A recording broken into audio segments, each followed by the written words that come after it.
এক ছিল এক বুড়ি, তার নাম ছিল হালিমা বুড়ি। সে একাই থাকত বনের ধারে একটা ছোট্ট কুঁড়েঘাড়ে। প্রতিদিন সে হাঁড়িতে খিচুড়ি রান্না করত আর পাখিদের সাথে গল্প করত।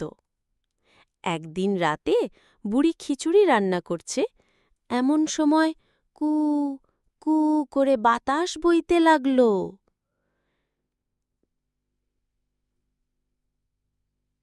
হঠাৎ দরজা খোলার শব্দ।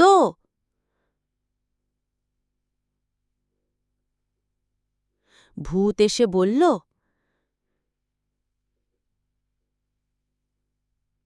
বুড়ি ভয় পেয়ে বলল,